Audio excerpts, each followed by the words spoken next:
All right, and the little thingy says that we're live by 10 seconds. I don't know what it's doing. And now I got to wait for my YouTube to catch up. Hello, if anybody's joining me for this, thank you. Welcome aboard. I had some stuff going on in my head about page count, and I'm waiting for, there's YouTube. Okay, mute. And now I can watch for anybody who pops up in the chat. Nice. All right, anyway, I had some stuff in my mind about page count and how things are going that way. And I'm going to make both of us a little bit, how do I make us taller? There we are. Okay. And I wanted to answer, or I wanted to make some comments about this, but it turned into sort of a bigger thing. And so I thought maybe I'll just stream this. So first, I'm going to get into how did this come up? And the way this came up, oh yeah, so this isn't a normal live stream. I'm here with Liam Gray to ask him later about pacing and storytelling and whatnot, and to bounce a few ideas off of. So I'm glad my friend is here to help me out. And let's see. Me. Thanks for Sorry? having me. I said, oh, you're me. welcome. It's a me.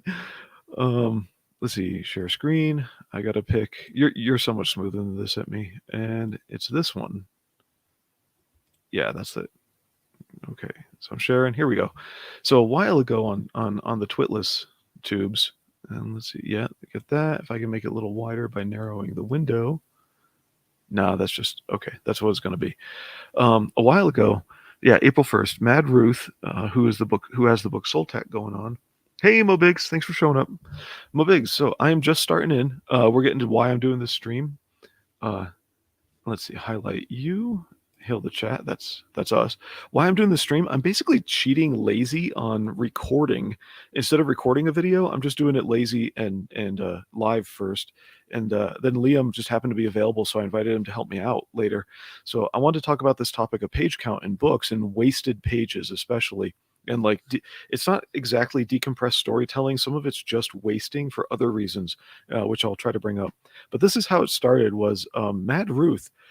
By the way, the link to his campaign over on Fund My Comic is should be in the description. But Mad Ruth made some comments, and when Mad Ruth originally launched his Indiegogo campaign, I saw it on Red Valkyrie's channel, and I teased him a little bit because we figured out that he was saying his book was like 44 pages or 42 pages, I think. And I said, oh man, that comes up short because, I'd been thinking of this standard of 48 pages in color, blah, blah, blah, blah, blah, for $25. And that there is a standard developed. When was that developed? Okay. And then, it turned out on that stream, what came out from us looking over his campaign was he was counting sheets of paper, not pages, not the way you count pages like in a novel, where one sheet has two sides, and we refer to that as pages. And Mad Ruth actually really wants to do like a nice job of customer service, and he's trying to be very clear with his customers. But this is what you're seeing on the screen is the second time I teased him about this, and so. Here it's just, is that 92 pages or 46 sheets, which by the way is the same thing. And that's the joke there. I'm teasing him, but I'm not actually questioning him. Because he referred to sheets as pages before. And so before I think it was 44 pages, and then we figured out no, that's really 88. So the book is big. And he says, yeah, I stress obsessed over page count a lot. The truth is most people back the creator for coolness factor and other things, blah, blah, blah, in his presentation, right? Okay. So I let him know, like, I hope you remember what I'm referring to, that the phrasing from the day you launched. I'm just joking with you, and really it's teasing.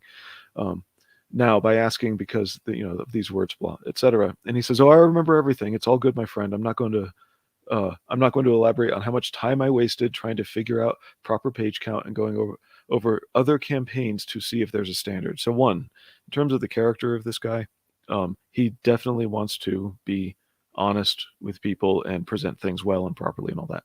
But he mentioned standard. And so that's what got my head running.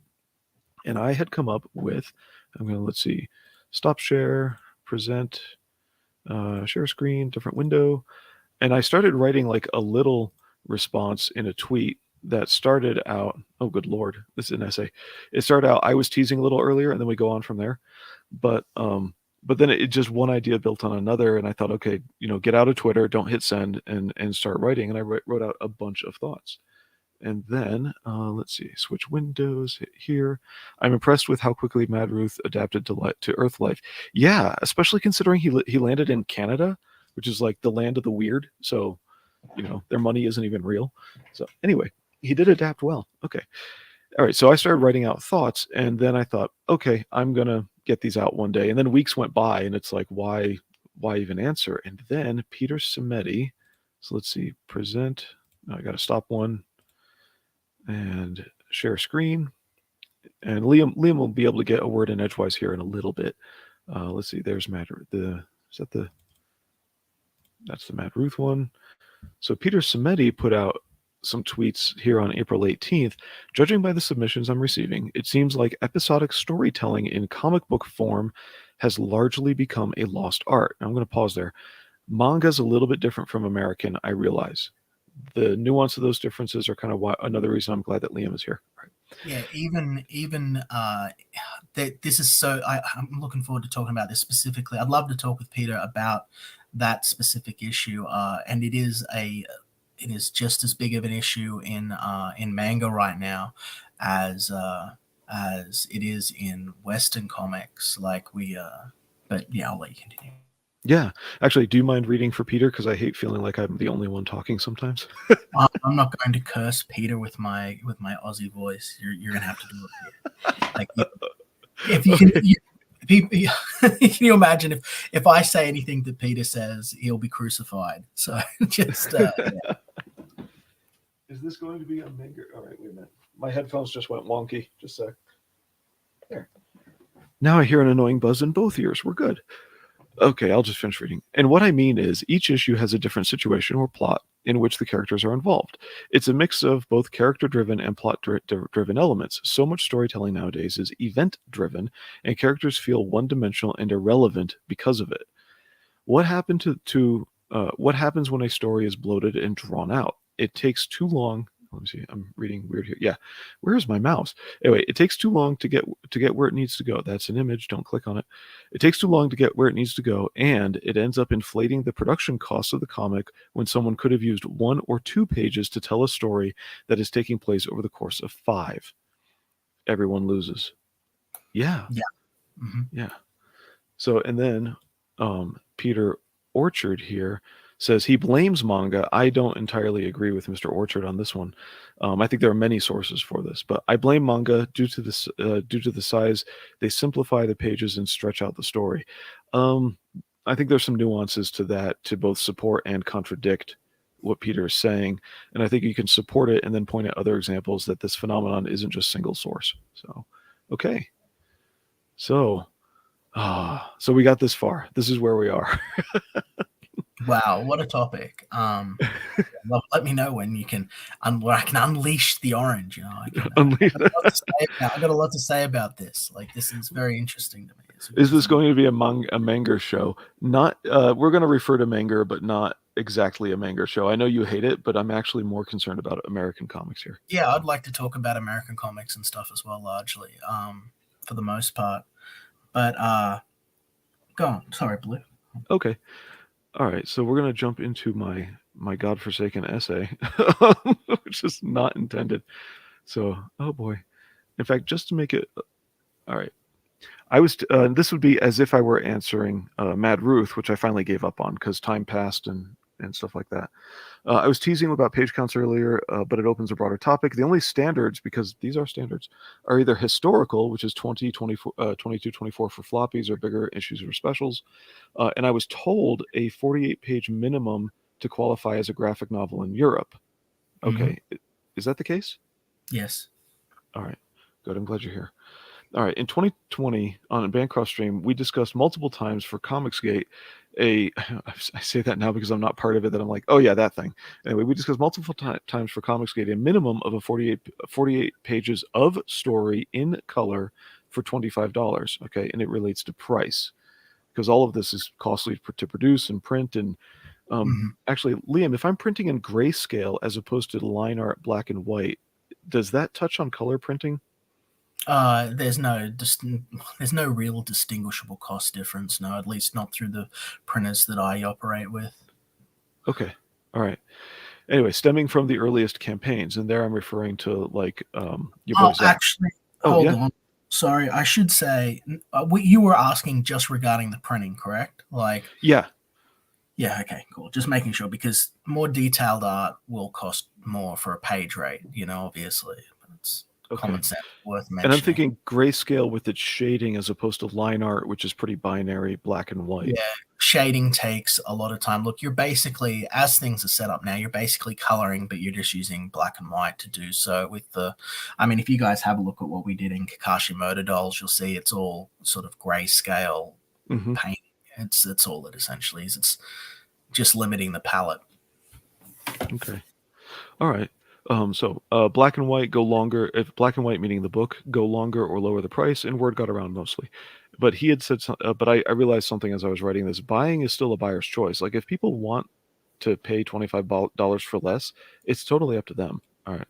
Mhm. Anyway, other buyers may disagree about this, but this is about this standard now. But this was agreed upon in like 2019 to 2021. In the meantime, I saw some creators toying with the standard, if they even knew of it.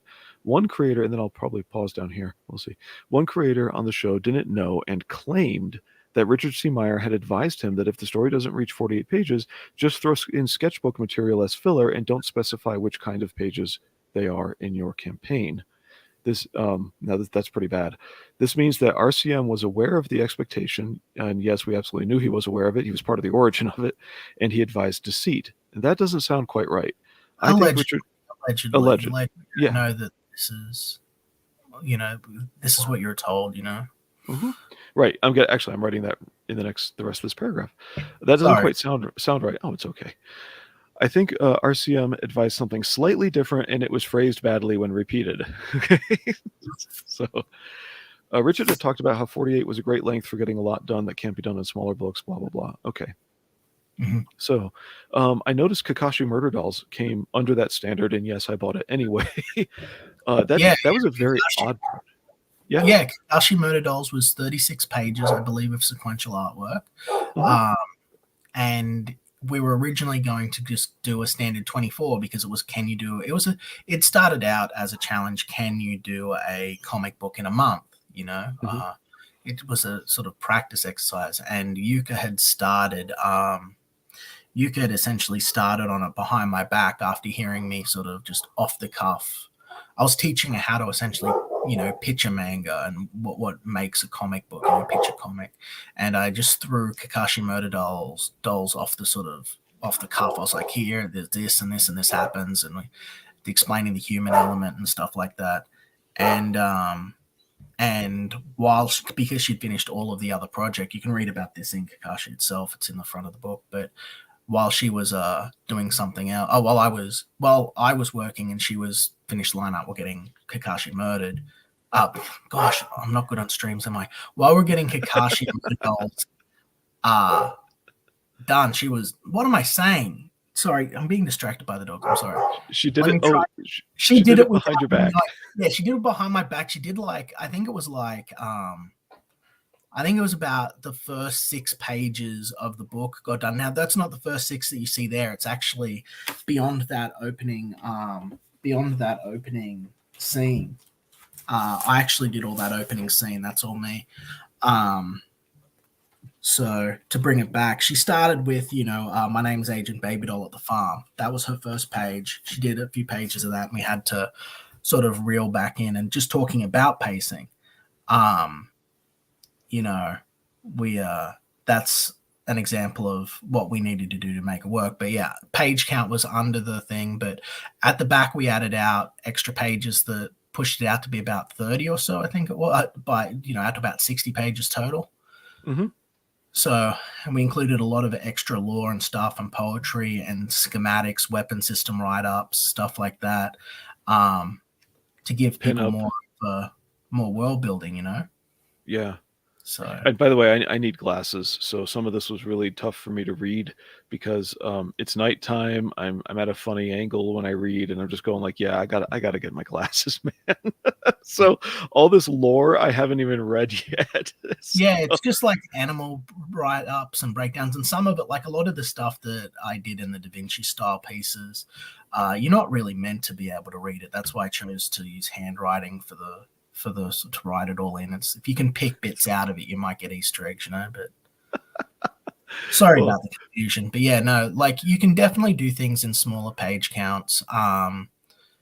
And it really just comes down to your pacing. You know, like you've got to hit certain beats with things, and 48 pages is the equivalent of essentially 2 issues. So Yep. if we go back to the classic 70s sort of Spider-Man era, we can go like, all right, we're getting 2 shots. This is a 2-shot. You get your setup and your payoff, and always end on a cliffhanger. These are real basic rules. Yeah. And so that's why if you do a graphic novel, you've got the 2 there. Wow, good for you. The customer can get like a reading experience. And again, the smaller the book is, the more quickly you can produce it. And a big part of this that people really are not correctly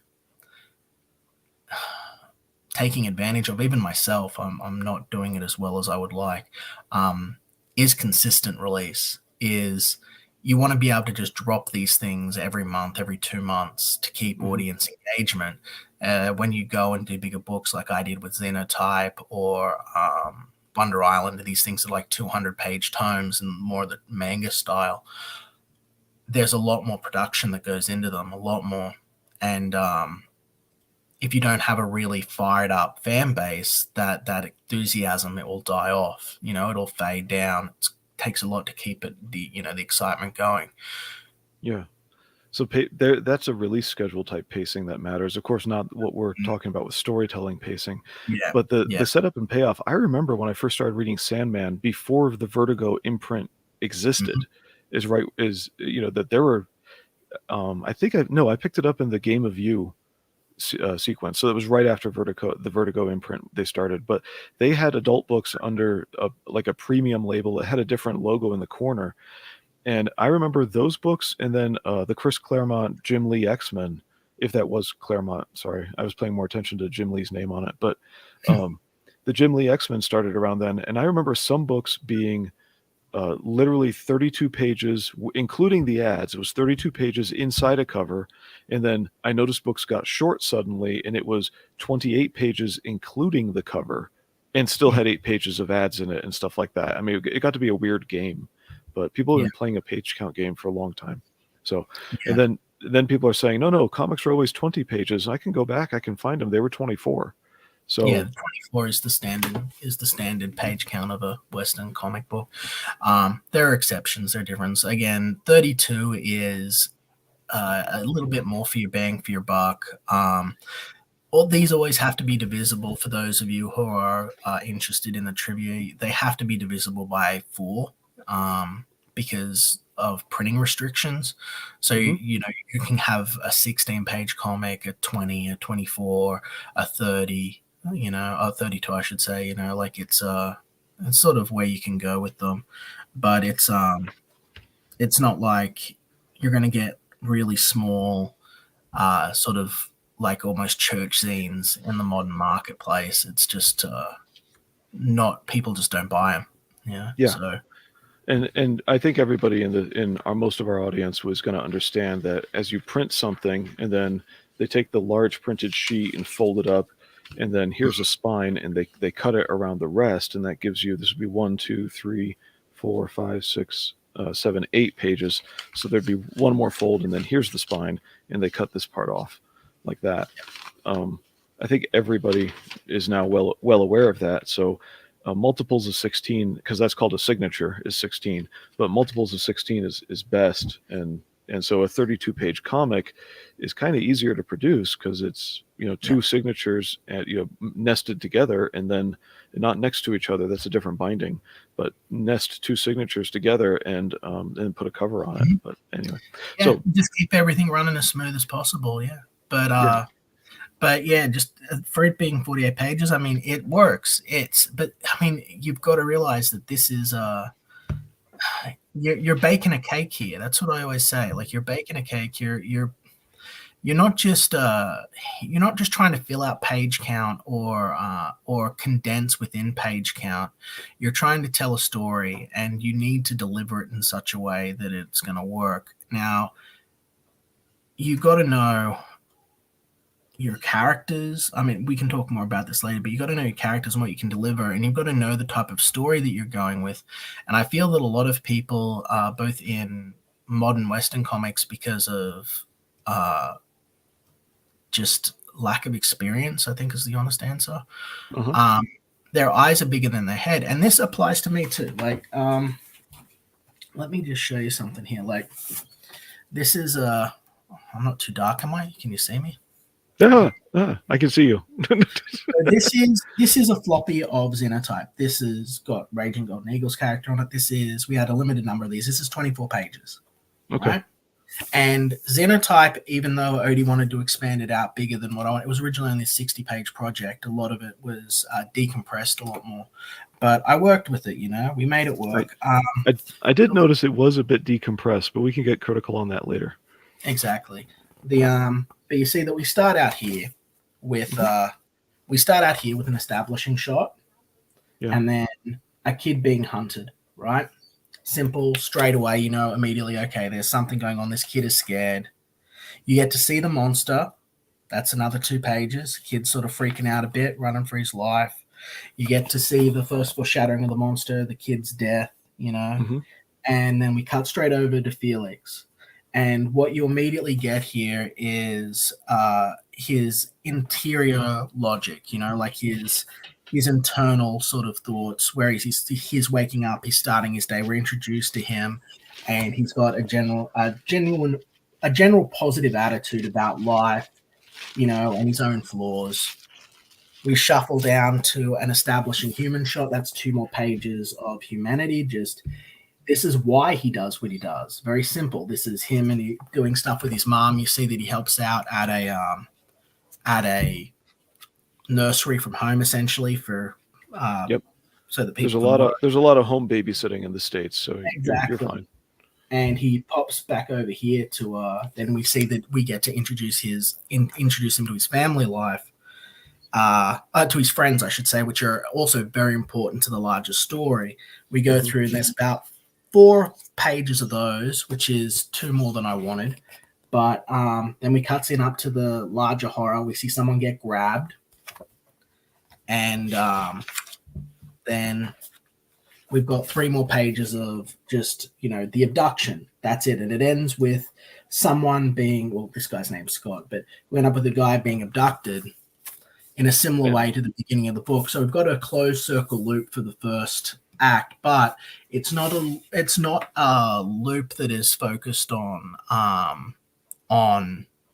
Felix so much as it is the Almaga themselves and the world that they live in. So it's not the strongest first chapter, but what I was able to do was I knew that we were going, by the time we started charting this out and planning it, I knew that we were going to be going for the larger page count. So I put together essentially a larger book, again, like it was meant to be 60 broken into 3.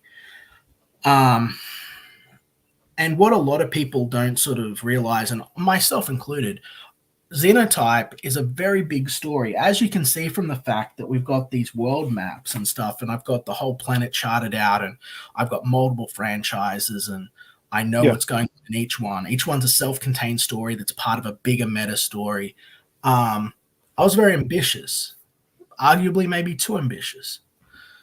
And but I thought I'm going to get one shot at doing independent. I'm going to go at this hard. I'm going to give these guys the best stories they can get, and I'm going to make something that can match or rival Spider-Man. That's a big claim, and it's a lot of work.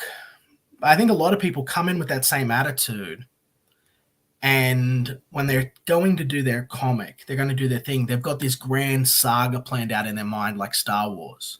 Mm-hmm. Oh, I ran into a kid once who was writing, and I asked him, he was working as a security guard, and I was asking him, so what are you writing? His answer was, "This is my Lord of the Rings." I never followed up after that. Yeah. And it's like, it's hard because, I mean, like, you've got to sort of make it all work. And it's like, comic books don't get, and manga, they don't get a lot of time. It depends on how you sort of decompress them and stuff. A lot of people want to do team books and they want to replicate what they see in the movies or Netflix. But really what you want to be doing is your comic books really, and this brings it back to the episodic stuff that Samedi was talking about, which I agree with 110%, right? you really want to be doing an episode of The Twilight Zone. Really. Like, you really want to be doing an episodic single adventure tale where it's sort of wrapped up, because you want someone to jump in and enjoy it straight away for what it is. You don't want to have people hanging on. And folks are going to say, well, Liam, you've done the opposite. You're right. But I made this decision when I had, I guess, more confidence in the size of my backer base, and I had a grander vision. I was like, I knew what I was doing. But now that I've looked at it more, and especially for newer people that are coming into this, just like this is their first comic or they're sort of testing it out, people are going to enjoy a story that's written like Batman Year One, where you really get into the head of the character a lot more than they're going to enjoy a big Avengers romp where you can't get time with any one character because you only have so many pages to really do it, or it just turns into a cluttered mess, Yeah, the MCU, when it was good, or at least when it was fun, would have been or worked because they started with one character and then drew everybody in from there. Yeah, I'm gonna stop rambling and stuff, but that's what I'd say. I was aware that like there's going to be people that are familiar with my work and they're like, Liam, this seems hypocritical. You've got grand sprawling stories. Why are you telling people not to do it? It's like, well, because real talk, guys, I've got grand sprawling stories that I put years of work into that are just getting to the market now, and I might not be able to make more sequels for them because I might not be able to keep doing them. Right. Like that. If I want to keep seeing Xenotypes, I need to keep backing Xenotypes. But I can't. That's the problem with waiting for the trade, which brings up. Okay, you're frightening me with this lighting. Can you turn your camera off? I'm teasing you. Oh, sorry. I'm teasing you, bro. It's okay. But the whole wait for the trade thing gets into an issue of if you're going to wait for the trade, I can't afford to produce the things that lead up to the trade. That problem. But with Xenotype, you put out 8 issues in one block because that your grand sprawling story. There's something there with which I want to touch on later in some of the notes I wrote over here.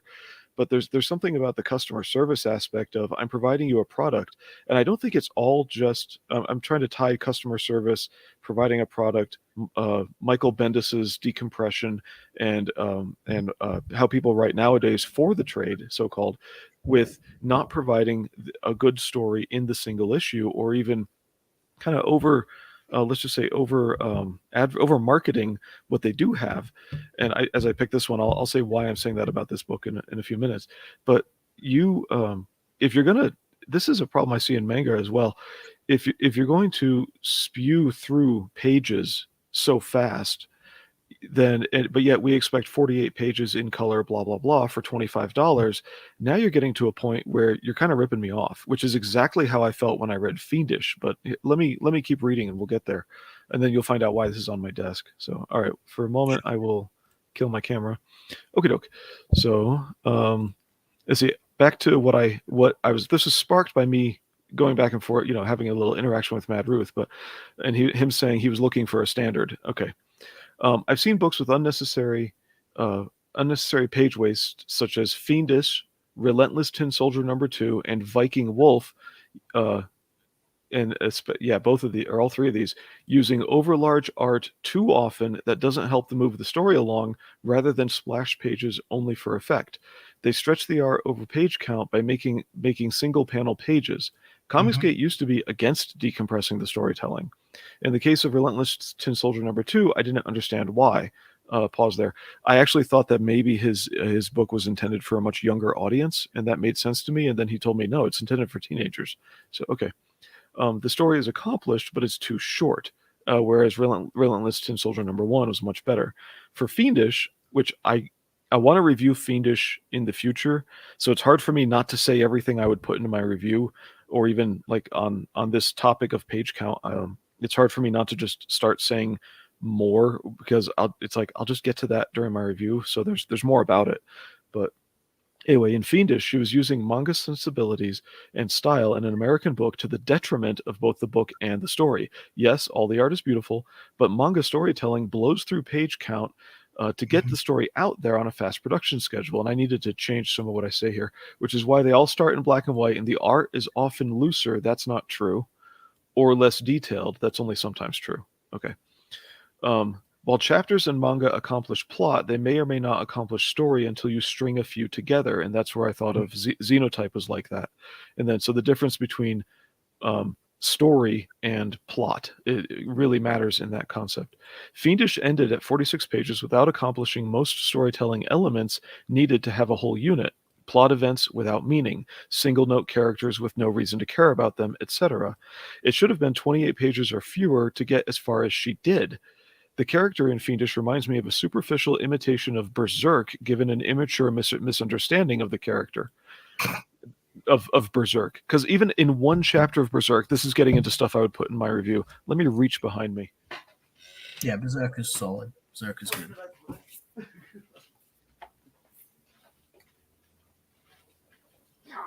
Okay, I'm back.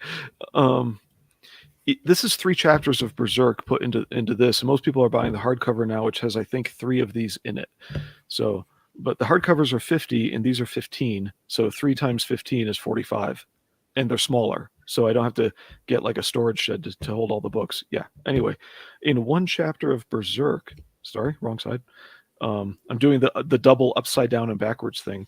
I got to know the character for his whole stoicism, leave me alone, I don't want a partner thing, at the same time that, and however thick a chapter is, at the same time that I also got to see there's more to him than just the single note character.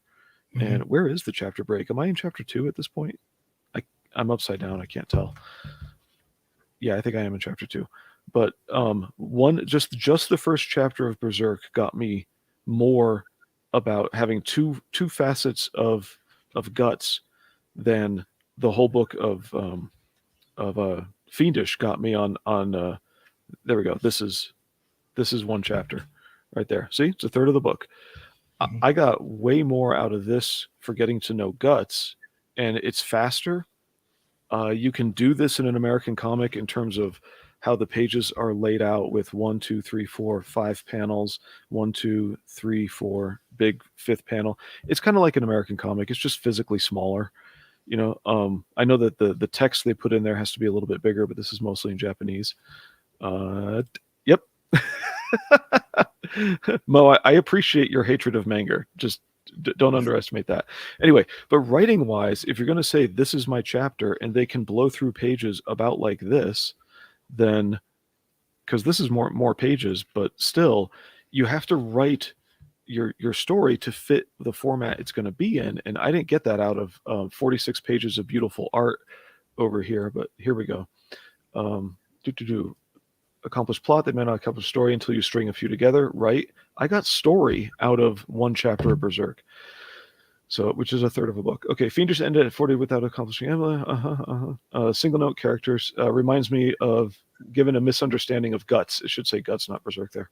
I meant Berserk the book, but I really should reword that to be of the character. Okay, I've already been mocked online by some empty-headed Comicsgate sycophant for saying this. He was saying something clueless like, oh no, like mockingly, oh no, you got 46 pages of beautiful art, and then just insulted me. Anyway, he totally missed the point of storytelling in my comments, whoever was responding to whatever comments I'd made. If I want an art book, I would have bought an art book. These books are supposed to be for the sake of telling stories and art, stories with art, and are marketed as such, as storytellers. Let's see, who am I getting in here? Oh, okay. Viking Wolf. Okay, Viking Wolf's still a little bit down.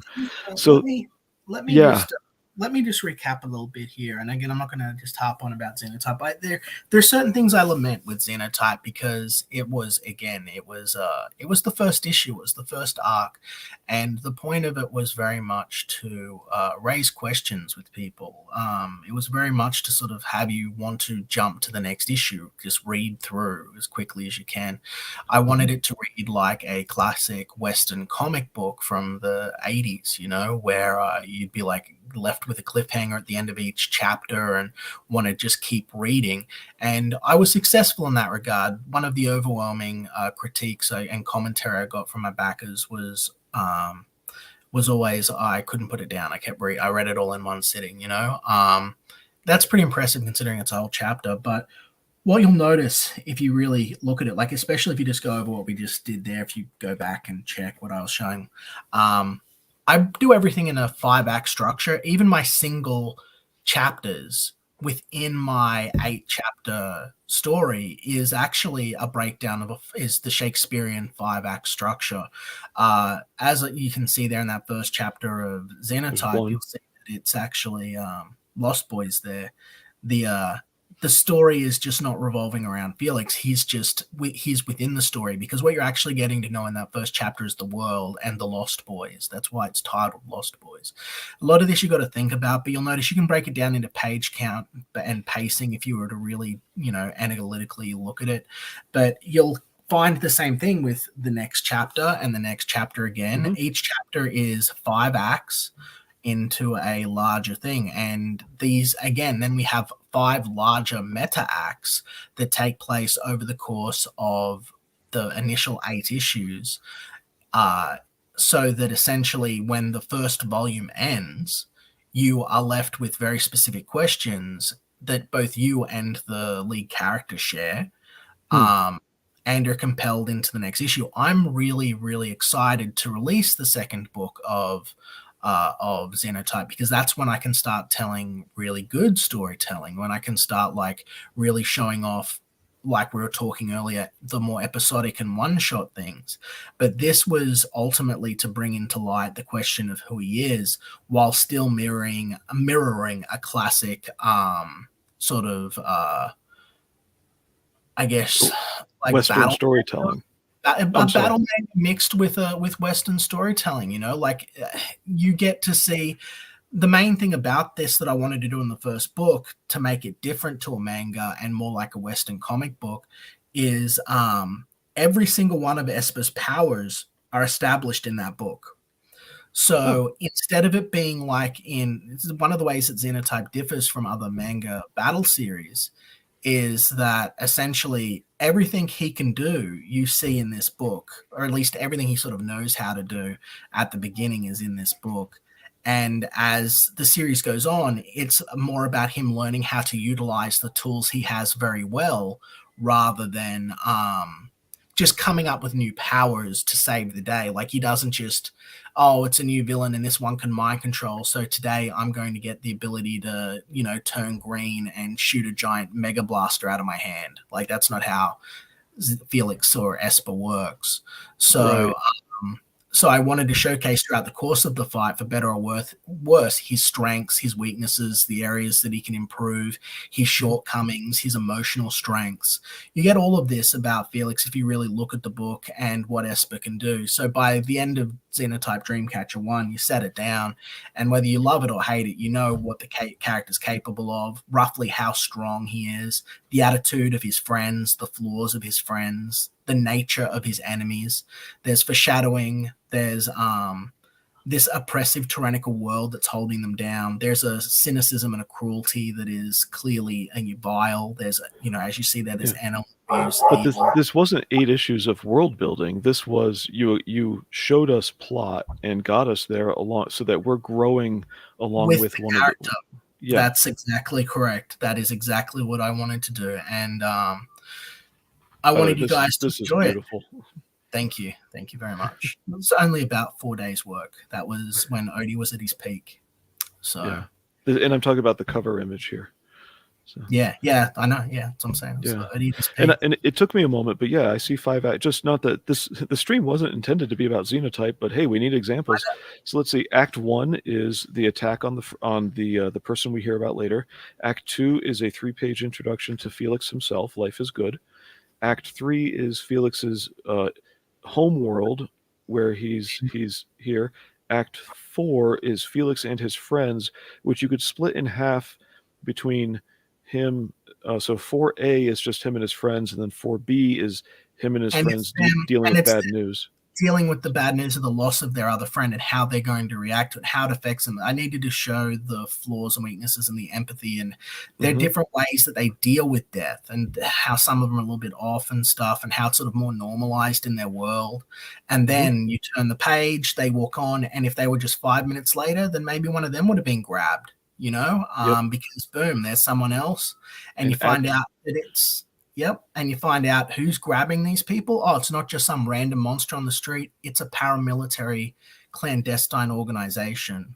You Now, know, I've heard this is a single issue here at the beginning, and I've heard criticism of another book from Nefarious, the Global Frequency, where he would look at this, and based on how he reacted to the Buckler, it would be, well, I don't know what this pyramid is in the sky, so questions aren't answered yet, so this is no good, and he was very critical about that. And his criticism in the Buckler was that there was a background character. Let's see, we had foot soldiers in the foreground that interacted with our hero in Buckler, or if you can call him a hero, he's not even a villain. He's just an idiot. But anyway, he's too dumb to be a villain. so with our klutz wannabe hero in the foreground, but there's a guy on the phone driving them from behind, and we don't know who that guy is. And in 48 pages, we got a story told, but we don't have to know who he is because it is a series. And Nefarious was saying, no, that's no good. He needs to know who the guy is now. Therefore, the book is no good, etc. And I strongly disagree with that. Where I don't need to know from one floppy's worth of pages, why is it that that these people aren't aware of this monster that comes down from a pyramid in the sky? Like, wouldn't the Air Force have something to say about the pyramid in the sky? And of course we're shown later that they can't see it, and the world is much more involved. But yeah, exactly. I mean, I even addressed that. You see later, like, for all of the criticism that, again, we don't want to make this all about me, but I just wanted to show I know what I'm doing with my structure. I know what I'm doing with my pacing. That's one of the things I've always been extremely praised on. I'd say it's probably my best strength is my pacing. And I know that this is a very decompressed story and stuff like that, but I do really want to get to the more episodic kind of storytelling where after it's established and you've got the meta plot, I could be dropping more regular releases. And as you guys see what's coming out with Dino King, it's another self-contained story which gives you more answers to this larger story. But I think that it's going to take probably around issue 4 before Xenotype can really shine. And I think that that might be the case with a lot of what these creators are doing because they're making the same mistake I did, I think you mean volume 4. Yeah, volume 4, Okay. Well, maybe volume 3. Like, volume 2 is going to be really good too, but it just depends. I think when people realize that Liam has made something on par with Invincible and that they backed the wrong horse when they bet against me, when they actually see what I'm up to, I think that they're going to be really, really fucking impressed, but it's going to take a little while to get there because I can't just fast forward everyone to that point and give you the same shock and awe as if I was coming at this from a different angle and just doing really good one-shots like I've been even considering doing in the future. But when you say this is on par with Invincible, dude, all I hear is this is my Lord of the Rings. Please don't say that. Well, that is the problem. That is the problem. I'm not going to lie. That's why the Xenoverse is as expansive as it is, because I came in and I drank the Kool-Aid and I thought, hey, this is going to be my, my big magnum opus. I'm going to give a whole bunch of people awesome storytelling that they're not getting in other stuff anymore. And we're going to do Image. I was thinking this is my max. This is my spawn. You know what I mean? But you didn't start with this is a sprawling introduction into you didn't do the ISOM thing where he makes excuses for his book being garbage by saying, well, I'm trying to do more than that and you're going to be surprised and blah blah blah. And okay, it may be a redemption story, we see that one coming, and then he's trying to world build, and that's why he failed at including all the other story elements. No, you said I'm going to start, you might have, this is your, by the way, I was teasing you, just please remember I do tease. Okay. But you have your Lord of the Rings in mind, but you started with one simple story, and that's how it has to start. I mean, I don't need the whole MCU to read one Spider-Man comic, and that's how it starts. Is one Spider-Man comic. And you actually don't need to even read Xenotype to read Kakashi. You don't need to read Kakashi to read Xenotype. When I say this is going to be something on par with, again, this is my spawn. This is my wait, do you mean with a capital S? Yeah, this is my exactly. Right. This is my Invincible. this is my independent hero sort of standing out there on his own, doing his own stuff. Like, you can follow any one of these books for what they are. You like, and they've got slight genre changes and theme changes so that people can follow stuff through.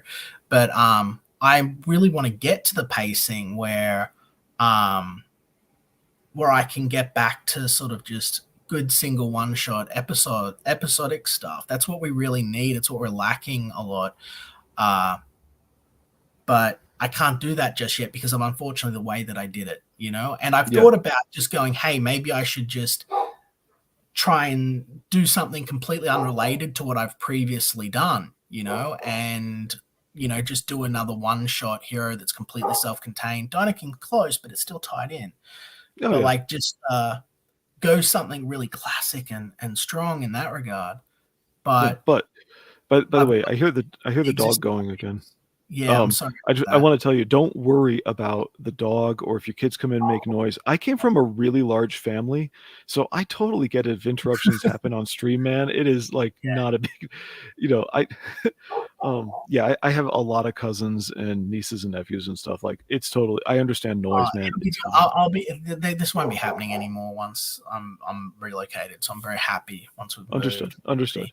Okay, but yeah, you're kind of wondering where you're going to plot your future, but about pacing, I want to get back to that.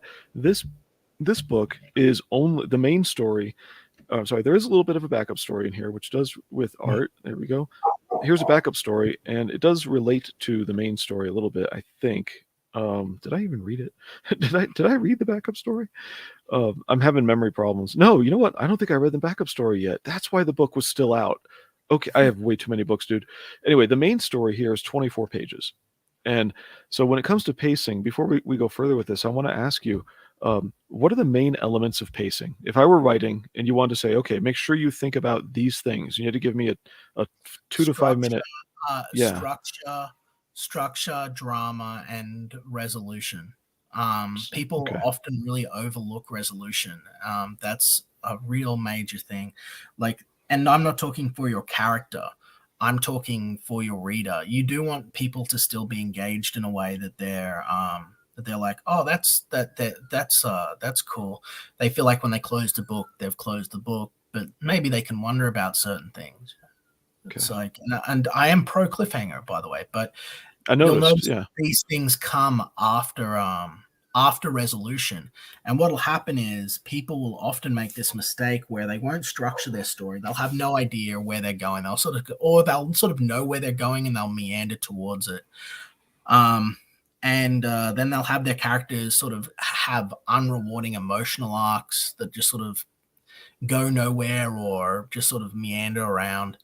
Yeah. And then But you see, essentially that when you won't say get that, tied up at the end. It won't get it's tied up at the end. So yeah, you're but just that brings up a topic I want to name, which is everything has to serve the story. And when you say that people meander around, what they're not doing is saying, if I want to show this big, beautiful thing I was just interested in showing, like a full page spread of a landscape, how does that serve the story? And that's what I term art that is showing off to the detriment of the story. That was a problem in yeah, Cyberfrog Blood Honey.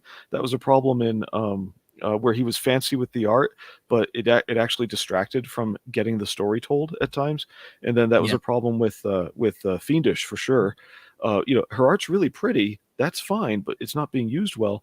And then this is a floppy, but there's something that essentially it's a floppy. I didn't go back and look at the campaign. This is the thing that artists always Yeah, really fucking struggle with, and it's one of the reasons that Image choked. And I'll say this and I'll have haters all over me for a year, but artists probably me.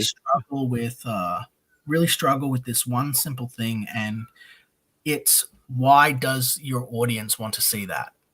It's Yes. you can draw a cool picture. You can draw a cool picture, and some people really, really want to do it. But what you want to do, like if you really want to go to that next level, and a lot of these big guys know it, they just don't have it in their minds when they're doing it a lot of the time. It's like Well, they get rid of the editor, and then there you are. exactly. You've got to decide, like, okay, so I want to have this giant sprawling scene of carnage and insanity, right? Like, oh my god.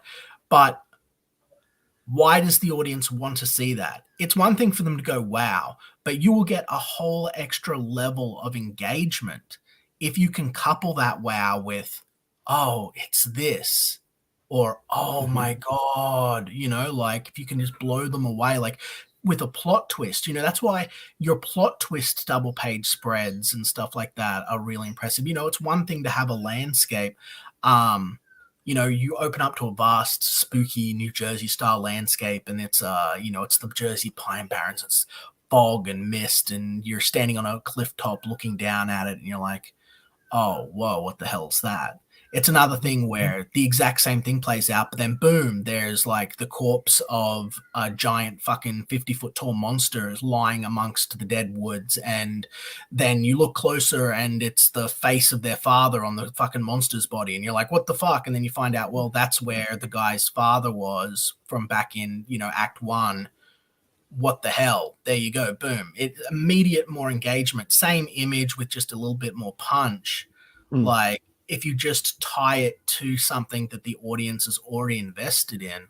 But to do that, you first have to establish earlier in Act 1, this guy's dad's missing. He doesn't know where his dad is or what happened to his father, or, right. And you don't need to like harp on it. You don't need to have him be a cryboy orphan about it, but it just shows that kind of mentality approach will let you draw that same image you want to draw, that same awesome giant fog and mist and landscape, but it'll also create something else that the reader's going to be hooked in, and from a story point, So yeah, and you're mentioning, okay, double page spreads are fine, but it's how deciduously are we going to use them, which ties me to this book that I want to show next. Sure. But then we also have I remembered something else that somehow related to what you were saying, but it's something I forgot to say earlier, was with decompressing the storytelling, it's not just, what's his name? Brian Michael Bendis showing somebody, like, here's a hallway, and then the hallway repeats 5 times, and the person's walking down the hall away from us. Yeah, that's very poetic and all that, but you just blew a page on it when what story needed to be told. I'll give an example.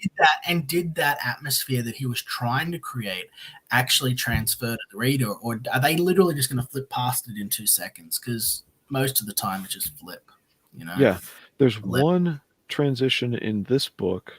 This book has several acts in it. This is Raptor by, and forgive me if I'm saying it wrong. I think his name is Ryan Hawk, Haak, but it might be Hack.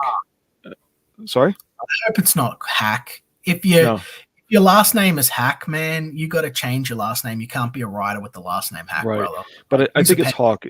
So anyway, but Milton Aguiar, I think he's not Peruvian. That's South. Portuguese. I think he's Portuguese. So this book came through the mail from Portugal, and it's got a couple dents in it. But he has the two of them working together. It looks like Nightwing. It looks impressive. Oh my gosh, the artwork in this is awesome. But there's one scene where we jump scenes in the middle of the page, and I want to make a point of it. Here we go. So on this page in particular, I'm surprised my desk lamp isn't making bad reflection. We've got 2 friends reacquainting here, and then in the 4th panel, somebody gets shot.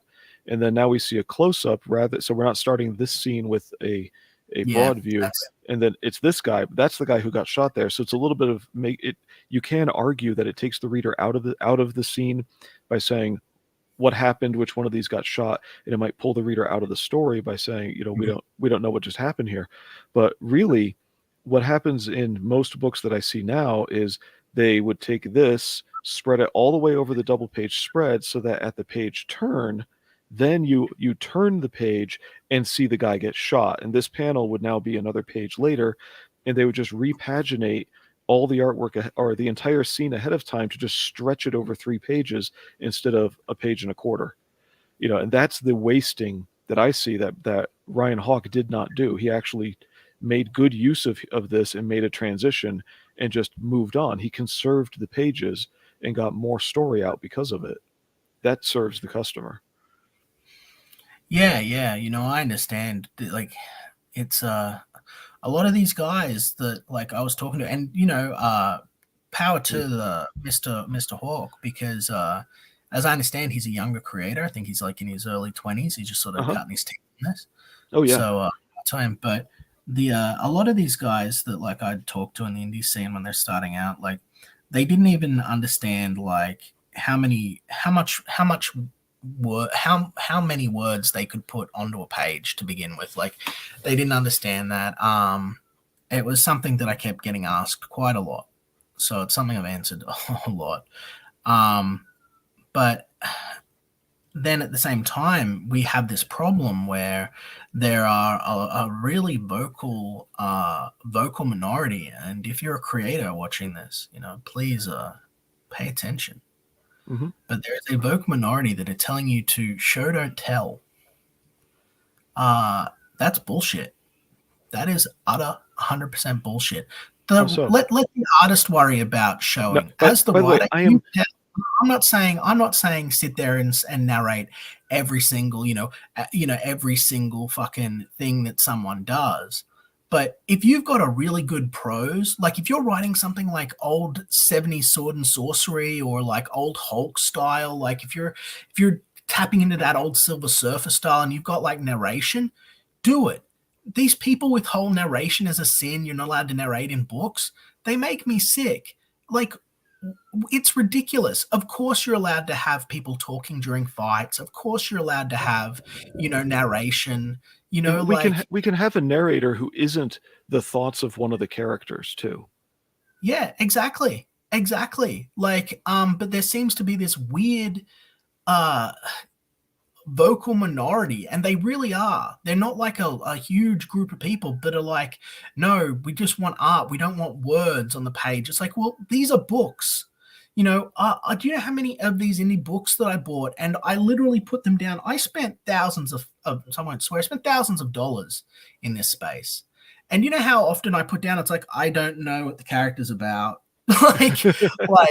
Like, and I'm not saying that'd be hateful or mean. No, and you notice I didn't go on streams and rail on people's books at any point. I just sort of went like, look, I would rather someone have given me,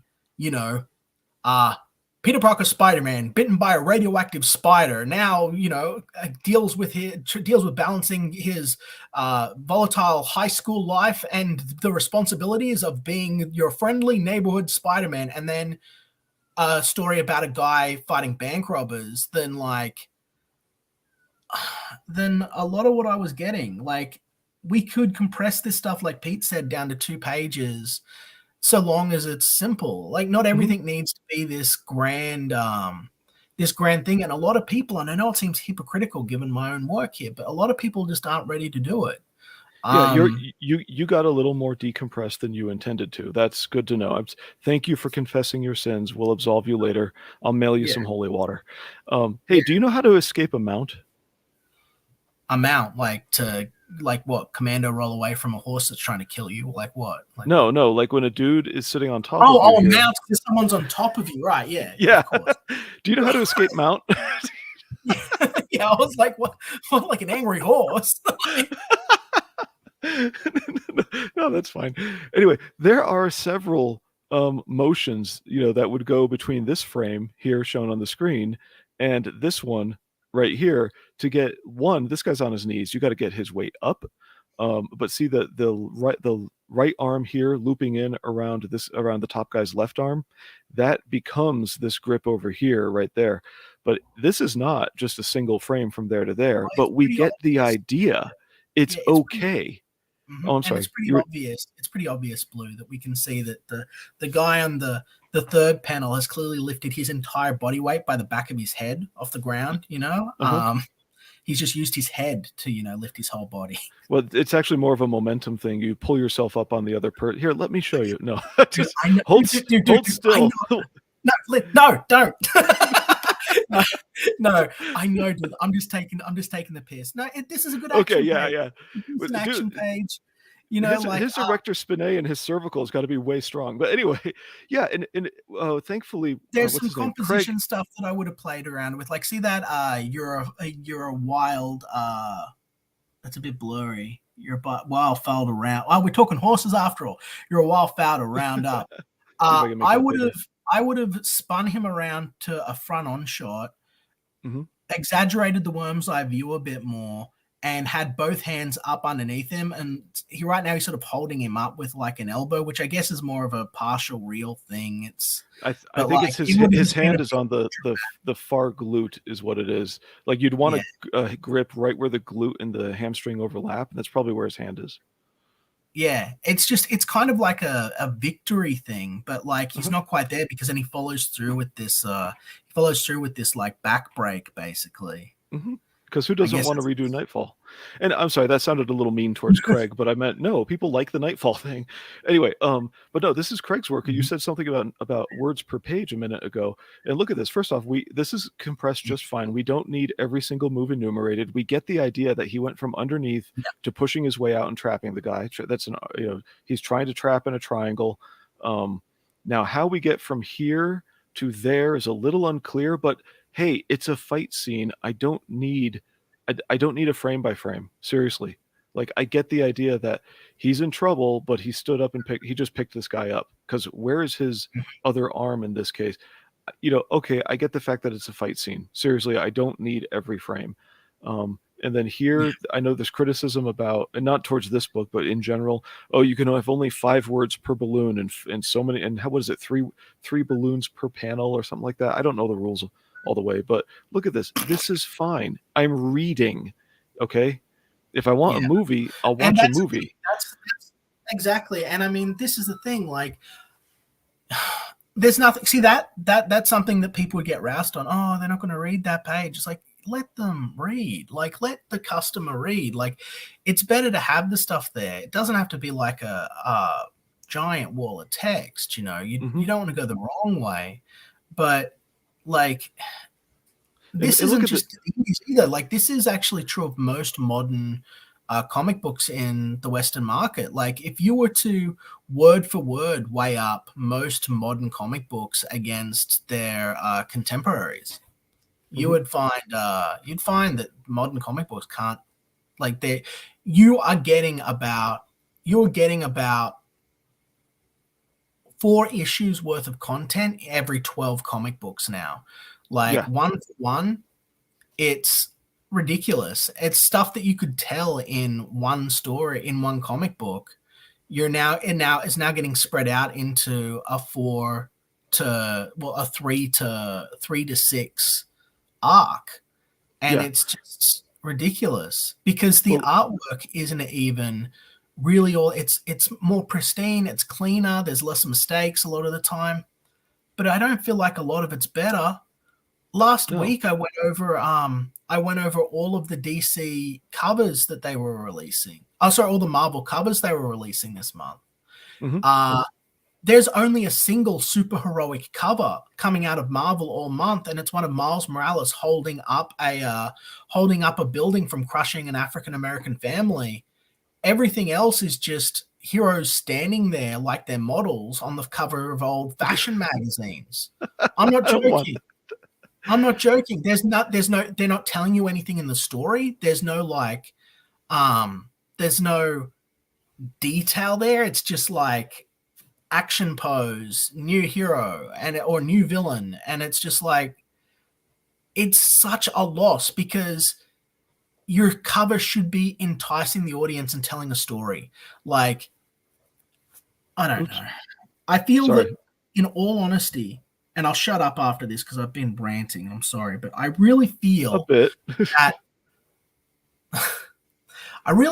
what McFarlane did when he blew the socks off everything in the 90s with his Spawn covers, how that resonated throughout the industry, hurt the industry.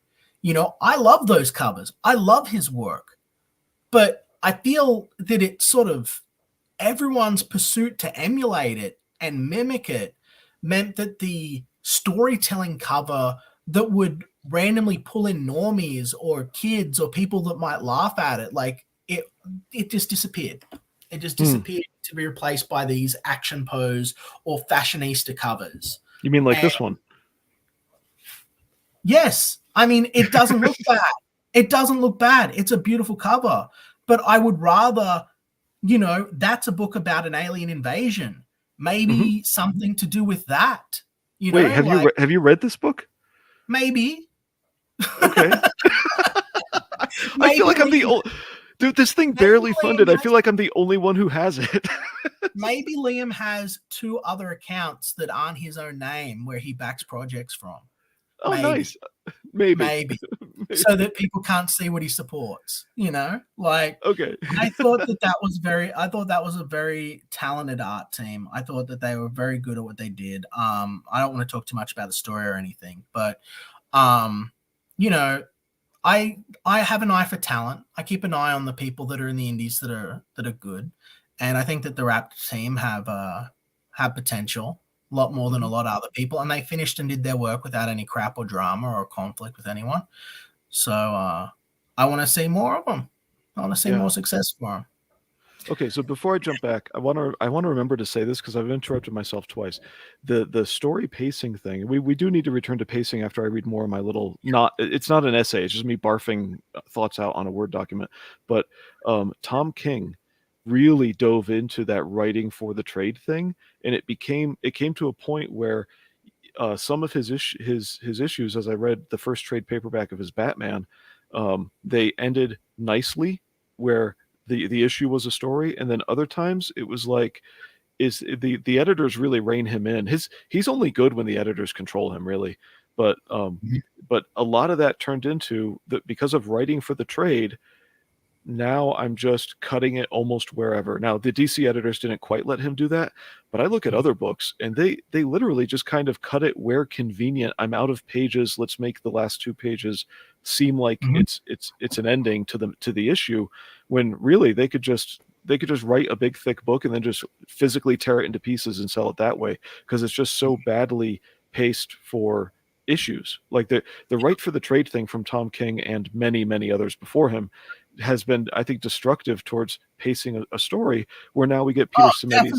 Definitely. Yeah. Because absolutely, man. Like it's we're no longer getting episodic serialized sort of dramas and suspense stories. Like we're instead getting these longer, more drawn out like attempts at grandiosity. It's and that's what Peter was talking about in the clips I showed earlier.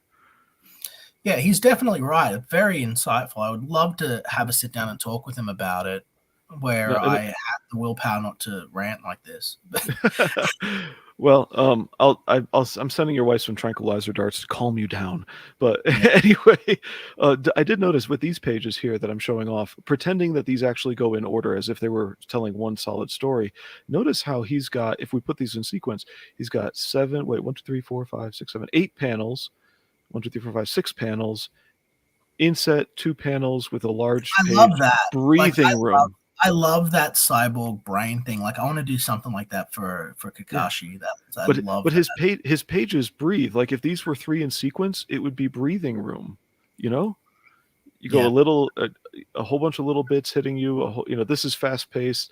Then you turn the page, you get this one where it's slowed down a bit. There's some reading to do, and then here your eyes are less assaulted by multiple images, and you just get to slow down a little bit more, and then the story speeds up again later on a subsequent page as I make all of our one viewers nauseated by scrolling back and forth quickly. You know why we only have one viewer, Blue? It's not because of me. It's I spent 5 minutes trying to find a link to this stream to share out, and you haven't even got your YouTube channel linked on your Twitter, Blue.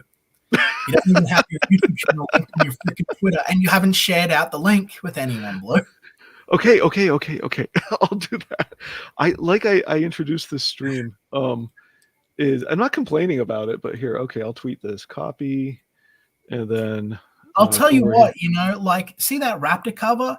Take that, fucking blow it up to A3, sell it as a poster with the book, and give us a more engaging cover where he's like, I don't know, holding up a crashing alien spaceship or something, like a bit more suspense. Are you for real? I'll be back. Sorry. Great. He'll be back. I need him to hear the part I'm going to read next from my notes. Read, I can hear. I've just got to be muted.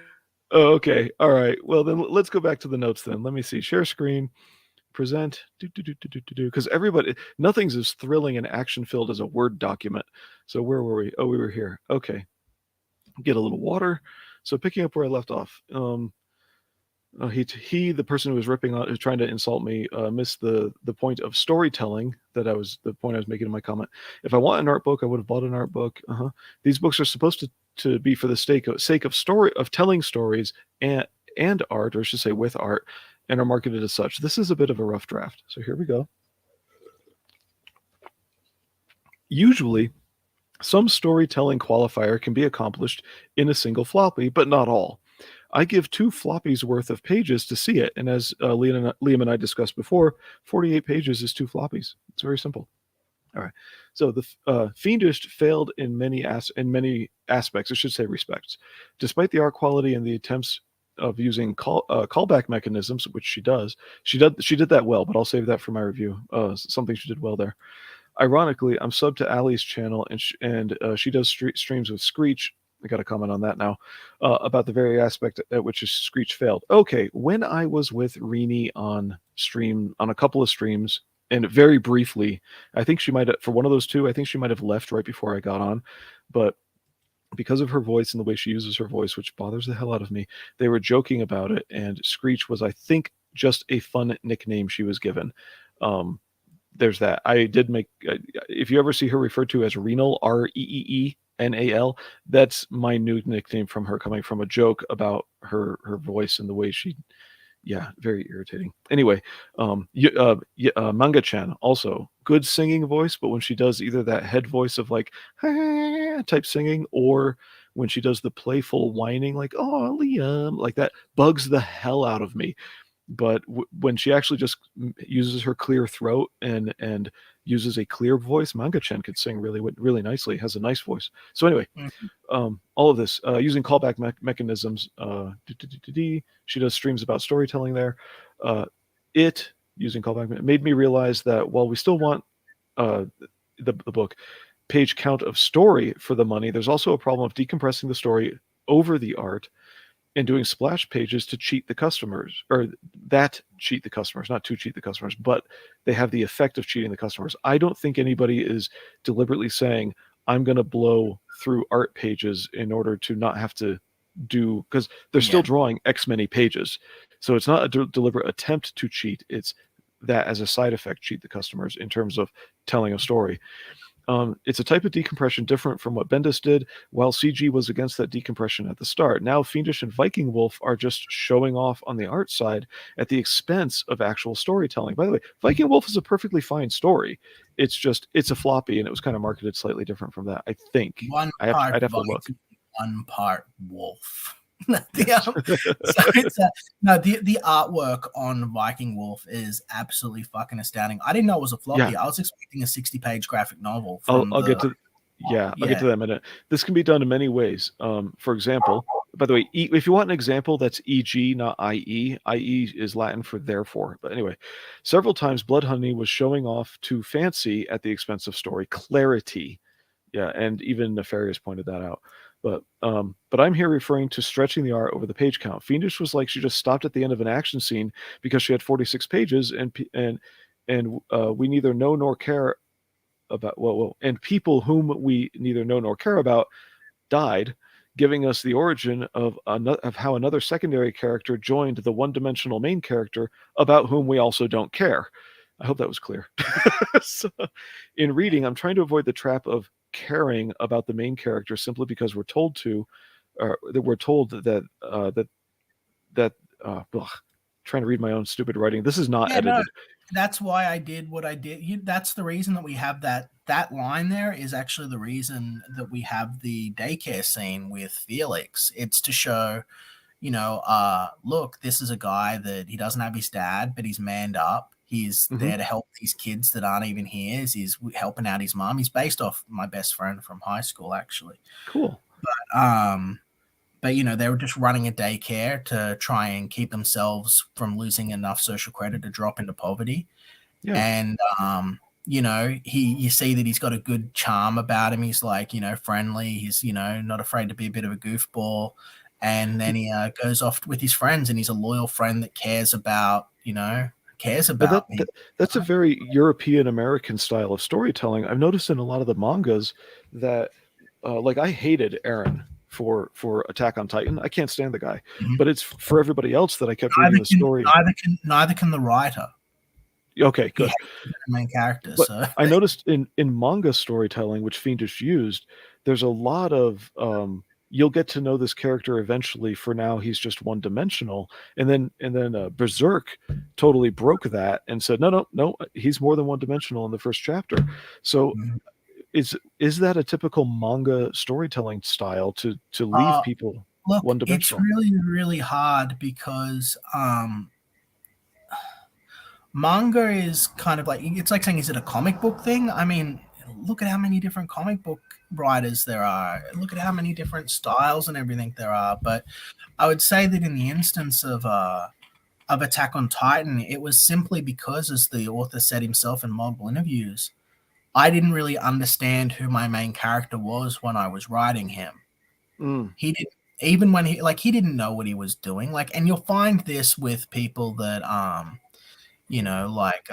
like again, like what you found with Fiendish, and it's like people have an idea about what characters go through, or they might be overly invested in one aspect of their own personal life, or their own tragedy. But these things are superficial, because what actually audiences are looking to form a connection with are a very delicate blend of all of those things. It's how someone interacts with the world and the circumstance that they've gotten, how their own thoughts shape them, and ultimately what their own actions do and how they deal with the circumstances unfolding around them. And it's like, if you don't give a proper focus or balance to any of those one things, then you'll end up with these flat feeling one-dimensional characters. Like, people are complicated, and like you noticed with Guts, there's nuance. When someone is a good character, I mean, you can look at this. People make fun of me for this, man, but look at the Jungle Book. Look at Mowgli. A very nuanced, interesting, and engaging character that goes through a vast range of emotional growth, and he isn't just a two-dimensional hero. You see this in, like, even with Indie and all these classic characters. But I'm gonna have to take off. I really am sorry. Family's home. I'm gonna go get them dinner. I'm gonna surprise them with pizza, so don't say anything. But well, do me a favor, and I'm going to go through the rest of my notes, and without your comments to add on the end, maybe we can finish talking about pacing another time. But watch the rest of the stream after you. I would love to. I would love to. And it's like, again, I don't sort of like throwing shade, but people don't seem to have a problem doing it with me. So it's like, well, let's just be real and look at our strengths here. My strengths are, I'm a good storyteller. I can write for a Western audience or a Japanese audience. Mo, if you're watching, dude, buy my books, man. I don't care if you hate them. Trust me. When you come back after when you come back after you get a chance to watch the rest of the stream, you'll see what I'm going to say about Viking Wolf. Yeah. Okay. Yeah. Awesome. I'm going to take off. Thank you for having me. Sure. I heard that you locked outside. I'm coming, my wife. I'll be there in a minute. Goodbye. I'll talk to you guys later. Okay, it's just me now. So, all right. Usually storytelling, I'm gonna read my notes mostly. I'll try to translate these to what they would be. In reading, I'm trying to avoid the trap of caring about the main character. Simply, actually, you know what? I can embiggen myself. How do I do this? Move stream solo layout? No, I don't want a solo layout. Or maybe is it? Do I drag around? How do I? I don't know how to use StreamYards. So, or maybe it's that one. Okay, cool. So I'm down here on the little words now. In reading, I'm trying to avoid the trap of caring about a main character simply because we're told that this is the main character and the hero. I'm working to see past the hero label and need a reason to care. That is, I need to associate with a main character. All right. Now, Polton runs into this problem. Somebody stopped me once and asked me about Mark Polton's book and says, do you care about the characters? And I realized, for whatever they were asking about for that book, I said, no. And it's my problem as a reader that I get into a book and the plot is the thing, is the adventure, the roller coaster is the thing that I care about. And I just assume that one character is the hero, even whether they're written heroically or not. All right. And so I think where Polton falls short on that, as much as I actually like a lot of Polton stuff, is this next line. Polton runs into this problem as well comma, God, this needs editing, after years of working on established characters that the serial audience already cares about. And that's something that Liam was mentioning earlier, where he wants to be able to, now that he's established his world in Xenotype, he wants to be able to expand it out so that he can do more episodic things. Yeah, he was ranting a bit. I know. I'm still getting the skill at cutting him off because he's not being offensive. There's some things maybe I should have tamped down, but I'm still learning that one. If he's being offensive, I can jump on that really fast. But anyway, so here, Viking Wolf was an overpriced, large format, large dimensions, floppy. I say floppy because literally it is 24 pages in this sense. Before we get to the bonus backup stuff, the main story is 24 pages. Okay, this is like inside back cover. So here's our 24 pages. And then there's this on it too, which does change the price. But and this is just what do we got? I think I had trouble reading. Okay, title page, 1, 2, 3, 4, 5. So title page and 5-page backup story, and then some credits here. All right. So, and by the way, I like Polton. Like as a person, I like Polton. so don't misread into that. Do I need to? Which way? No, I need to move books. There we go. Oh, all right. I should stop caring about that and just read. All right, so it was an overpriced large floppy. I got an aftermarket damaged copy out of curiosity because I like Mark. Mark's Pizza Tree book was perfection for what it intended to be. And there's a lot of this, you have to write with a purpose in mind, where the intent, like what in terms of moving the story, what is the intent of this scene or this page or things like that, before we even get to issues that I'm still not great at looking at, such as staging. If we want to present something, how is it staged? Like if you were in a stage play, we might call that blocking. But anyway, but yeah, I bought a damaged copy from him. He was nice. He had those listed at a discount, which is nice. So the Viking Wolf's main story is 24 pages. That's 12 sheets. Haha. Now this was originally me thinking out loud to Mad Ruth because of the thing before. But 12 sheets, and then there's a 5-page story backup story. Yep. Of the 24 pages, there are 5 splash pages, counting one with an inset panel as a splash page. So I can find that real quick. Right here. There's your inset. And then this is the splash page. A lot of this, because of the similar coloring and whatnot, looks like it's the same page. It's the same image, but it's not. Okay. So over here, we have a 4-panel, 1, 2, 3, 4. Like that. All right.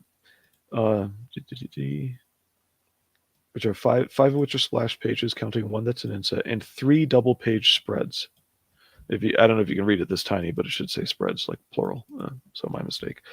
And so right at the beginning, here's splash page, double page spread. So this is 3 pages for 2 panels now. We're in a little close. How do I do this? Whoop. Well, now I need to share again. Okay. Anyway, there we are. That'll suffice. Normal pages, normal page, splash page, double page spread, normal page, splash page. Like, how many panels are we really getting through? That's 1, 2 panels, 3, 4, 5, 6, 7, 8, 9. So 9 panels on 5 pages. 10, 11, 12, 13, 14 on 7 pages. That's basically 2 panels per page. One comment I was going to make about one of these double page spreads, I don't know if it was this one. And like Liam said, this artwork's really, really cool. But some of these things don't need to be double page spreads. And in fact, like for the story being told, this could be shrunken down to half a page over here. And then you've got more to tell more story, where you can bring in a subplot. So it's not that the story has to be longer, but it can even be involved, rather than just small. So when I say tell more story, we could take some small branches on it and actually get some depth on characters that way. So that's not to say this art isn't really, really cool, but the dying character's face here is in the gutter. Sometimes the gutter definitely interferes with some of the action. It's hard to see without pulling open all the way and abusing the book. So here I didn't realize that this was a double page spread until I saw parts of the body down here because of the way this guy gets cut off in the gutter. You can't, his shoulder doesn't continue to the other page where this guy's hand does. Or wait, oh, that's because he's behind something. So that's a bad cut. Yeah, where the thing he's behind is right at the gutter right there. So here it looks like two different pages if your eye catches the color, whereas the rest of it is more visible. So like little weird things happen like that. So double page spreads are really tricky for the artist. They can be tough. And for some reason, John Wick is in this book. That's really cute. By the way, it was a good read. Like I like the story.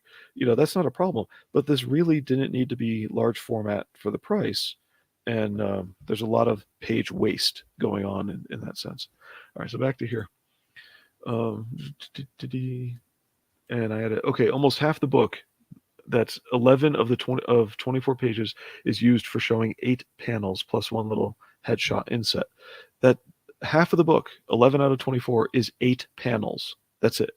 This isn't for artistic effect, like the last issue of Death of Superman arc, where the number of panels per page counted down at the end. Even in that, they sneaked in extra information, such as showing other people reflected in the glass of a camera lens. Most of the double page spreads in Viking Wolf have little reasons to be double page spreads. The gutter break in those isn't terrible, but isn't compensated for either. Viking Wolf should have been a 24-page floppy for $12. Add the 5-page backup story and the bonus material, maybe 15, but still staple bound. All right, that's where I'm taking that one.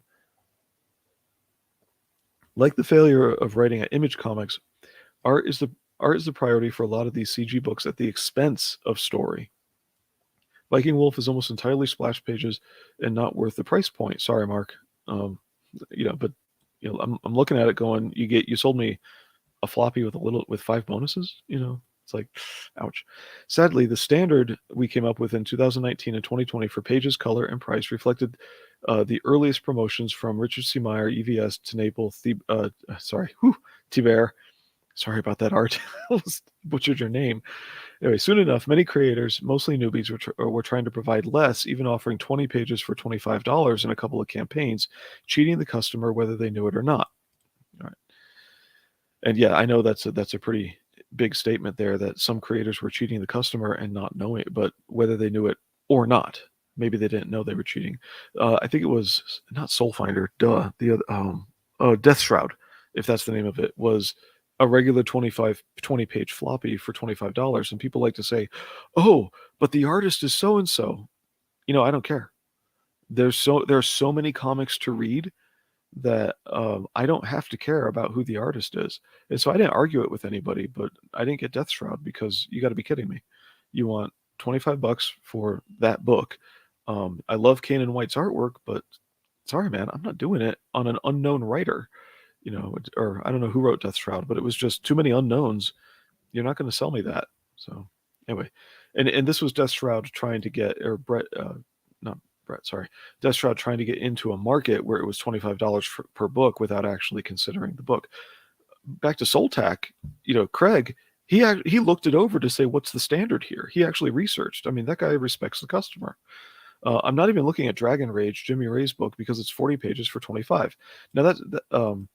Now that story density is a problem, meaning people decompress it, it's not worth my time to figure out from the campaign if he overcompressed the story into 40 pages, and I'd be just as happy with the story as told, the same as if it were 48 pages.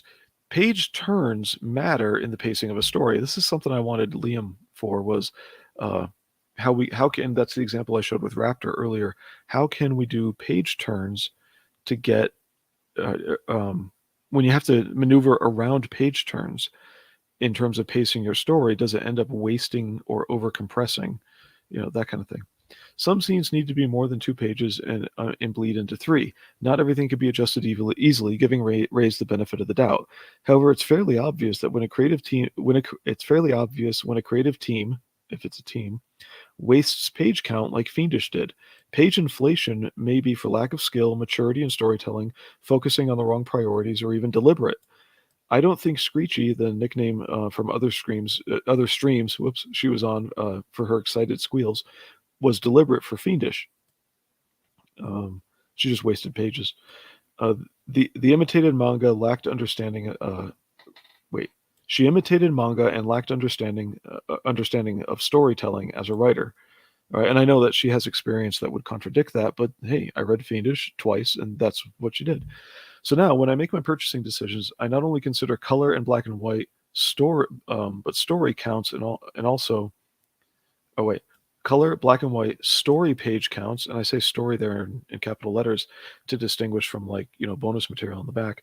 But also, if the story looks decompressed, that's a different, and that's as far as I got. If something like that's a different animal. So the last part of this, let's see, am I out of examples? I did try to look up pacing in Scott McCloud's book here, which I have yet to read, and I really should be reading. But this, let's see, I looked in his table of contents. I finally found it. Like I suddenly found it. I'm like, this is perfect because I want to do that stream. And going down let's get rid of that for a moment. There we are. So down the table of contents, I think it was number 4, time frames. So I went to the 4th chapter, page 95, was it? Yeah, 94. Okay, too far. And it looked like he was focused more in this area of the book on, there we go, 94, 95, on how to show time passing in your book, which isn't the same thing as story pacing. So I'd have to read this over, and I didn't prioritize getting this read because I thought this wasn't an explanation of story pacing. So there we are. By the way, I do keep looking at the chat just in case somebody writes anything. Just if you did join in late or you're watching this on replay and you didn't catch the beginning, I am live streaming instead of recording just as a way of being lazy. If I went through and edited this, I'd probably be editing forever. So let's see what we got. The last bit of this. Okay. I wasn't sure about sending this to anyone, but I'm going to read. Yeah, I'm going to read this last piece. All right. I appreciated the lower original price for Forsaken Gods #1. It's done well for the smaller format, but shouldn't boast that page count if in a larger format. In other words, he formatted it really well, like 3 panels per page and whatnot, for the physical format it was going to print at. And so that's nicely thinking through beginning to end. But if you printed it at a larger size, like this excessive size, or the standard comic size, which is slightly smaller, just a little bit smaller, line these up. So you can see I included the backer board here. So anyway, if you were to print it like that and then told us it was that many pages, it would be like, what are you doing? You're wasting the paper here. Now, it is one thing to get a smaller book and then see it reprinted large, but the original marketing really does matter for how is this book supposed to be. So sort of like this Dragon Ball, which is an American print, but here's an American print also, same size, of Attack on Titan. In Japan, they're smaller by about like yay much, I think. It's proportional, but they are smaller. I have a couple of those in Japanese. So, but again, not a manga stream. Okay, excuse me. The layout can be adjusted to the format, and he used pagination appropriately. He did. He put the page turns in the right place for the storytelling. However, the book took me under 4 minutes to read. I'm not kidding. The art is great. It was Forgotten Gods. Forsaken Gods. There we are. It took me under 4 minutes to read. The art is great. We got all the setup we need. We somewhat enjoy both characters, but more the knight than her. The dichotomy between them is charming, and it makes the ending funny. The knight is more moral, ethical, where she seems questionable. And I mean, we just see the knight at the end. So, however, it's not worth the price to continue. Now we get to know her as a character. The knight is more of a single color type deal. But anyway, it's not worth the price to continue. Forsaken Gods #1 was only a setup, but its format that can change the game for page count. I felt like reading time should matter too. So we had 48 pages for $25, but then it turned into an issue of how much story are you giving me in 48 pages, and is that enough? That's a little bit different from reading time. If I'm going to pay $25, and remember, Forsaken Gods I think was $15. He discounted it for that first one. Should I be getting more time out of it? When I first started reading comics and Alien vs. Predator was coming out from Dark Horse, I noticed that I could get 20 minutes minimum out of a single floppy. And so that was an hour and 20 minutes to read 4 books. which was their usual miniseries, was 4 books. It was like going to the movies. So there we are. So for me, reading a Dark Horse 4-issue story was, about the same as going to the movie. I was happy. Anyway, I felt like reading time should matter too. I'm on this. Yes, I read it twice. I was really against continuing with Forsaken Gods #2 when the campaign came out. I considered giving him a second chance because he did accomplish storytelling in #1. My prior experience of Luke came up again, where he's always been too stoned to comprehend things. Oh yes, okay, maybe this is why I was leaving this out. Okay, it first happened on a live stream and then in replies twice. With the #2 campaign, he showed that he couldn't do math anymore, and so couldn't answer my question about if he was going to create a perk or add-on where one could get both the #2 single issue and his combined 1 and 2 volume all in one backing. Then you're like, hey man, you want to put an add-on for this so I can buy this and that? And it's not that he said no, it's that he couldn't understand the question. And I went, am I being, because I'm speaking of technical things, am I being too, so over careful in how I explain it that I'm making it incomprehensible or whatnot? And I went over it and rephrased it a couple times and like, no, he's just, even when I was on a live stream with him, when I first met him, he was high and like could not understand anything I said because, like I'm not high. So anyway, couldn't answer my question about if he was going to create a perk, blah, blah, blah, with all the appropriate extra shipping. And that's where I thought I lost him, was I was preemptively, and that's a problem, saying, hey, I know it'll be more shipping, but and I even suggested like, even this would be cool. Like how much more shipping would be cool, to just be like, I'm not worried about that. And I think the preemptive thing was a big mistake, simply because, that can confuse people. And so looking at the communication back when it happened, I saw that as like, okay, me preempting the question of but it'll be additional shipping, where when somebody comes up and says, hey, can you do this? And you want to say, I can, but it'll be more, they sometimes get really pissed off. So I make the mistake of showing people I'm not going to get pissed off. I understand how things work. In fact, I understand how things work better than Luke. But of the 3 Lukes, I'm talking about Luke for Forsaken Gods. So that I think that over communicated with him and might have confused him a bit. But stoners, like I can never communicate with stoners anyway. Actually, that's not true. I can communicate with Dan Frega. I don't bother because we have nothing to talk about. But when I've communicated with him, everything's been totally awesome. So anyway, combined volume. Yes, literally, that's all I was asking. And I explained it in different ways, acknowledging that I understood there would be extra shipping and asking about perk or add-on. More than just trying to get a straight answer out of him. The problem was he couldn't comprehend. I said that. He's too stoned to picture concrete things anymore, like conceptualizing the combinations. Right, okay. That's probably why I was going to leave this out, and now I'm reading it. That's lovely. My apologies. Anyway, I could not have rephrased it any further. I was already sick of the idea of supporting potheads who have destroyed their own ability to think. Oh my gosh, I've seen so many. You should not. The places I live and work. Anyway, people who deliberately damage themselves kind of turned me off.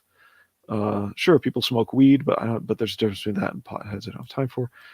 This was par for the course since I met him. Yeah, and then there was a question about. Now, at this point, when I wrote this, I wasn't even thinking of tweeting it, but campaign for #2 became a red flag. An under 4-minute read for #1 for small pages wasn't worth the 23 plus shipping for #2, even though 23 is a lower price still. If we're selling merely, okay, this is the conclusion I wanted to get to, so bring that down. If we're selling merely art books, then they shouldn't be marketed as comics, which are storytelling, because I see that all the time from people when you talk about story density and decompressed storytelling. They go off and say, oh, well, I buy it for the art. Okay, I buy it for the story. Oh, we just have differences. No, it's marketed to me as a book with story. Don't tell me to ignore the story being crap or the lack of storytelling skill just because you buy it for art. That kind of standard is just stupid. I've been told by people to just ignore the lack of storytelling because the art is cool. Then if I want to do that, fine, but then don't sell it as a story book. That's really plain and simple. Anyway, if we're merely selling art, they shouldn't be marketed as comics, which are storytelling. Many people buy them as art books, but I said marketed. I'd rather stick with stand-up guys like Thibert, Nolan, Lepresti, and Smith who aren't destroying themselves. and that goes back to just the potheads and weirdos that I don't want to support. Anyway, so that's the end of the thoughts I typed up on people are wasting pages, and it's because they're showing off with art to the detriment of storytelling. This story, yeah, Viking Wolf, because I made an example of it. It got the story told though, so it was just a really short story, and I think, like, now, to his credit, what this would have done then is given the artist a chance to go ahead and have some fun with extra big splash pages and whatnot. But then it's still marketed as a big book when it's really just a floppy +5. And it should have been marketed as that. How many pages of story are there? 29 to tell.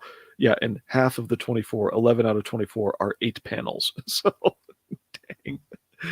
Anyway, so it told the story. We got into it. We understand the character's situation, but somebody else told me about Mark Polton, that he writes for the artist, and so he will write in a way that lets the artist be able to blow a bunch of space and stuff like that.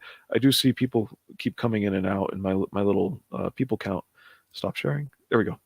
But nobody's in the chat, so I'm just doing my visual essay. If you guys are catching this late, I ask that you go back to the beginning. I think in many ways, Liam joining me for the chat went a little not in the directions I wanted to go in. I wanted to blow through my whole essay and then let Liam say more about pacing. And instead we got things out of sequence, but I don't care. They got said. We took a few branches I didn't expect. Let's see, Pat Vale. I see one here. Nolan Lopresti in particular are a really great quality. Okay, there we go. In particular are on a really, oh my gosh. Pardon me for being tired. Nolan Lopresti in particular are on a really great creative tear of quality. Yes, they're on a tear, and they do such great work. Let me see if and here's my combination of Art Thibert and Eric NINALTOWSKI over here. So Eric NINALTOWSKI, I gotta reread him with a critical eye, which I'm in the middle of doing. What do I have back here?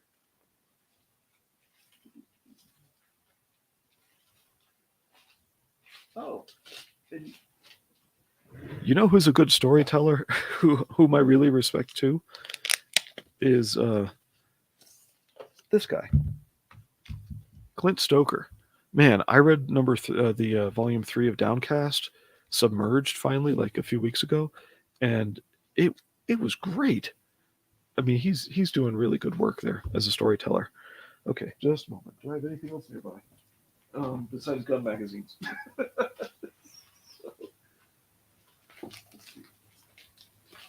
Talk about Fiendish.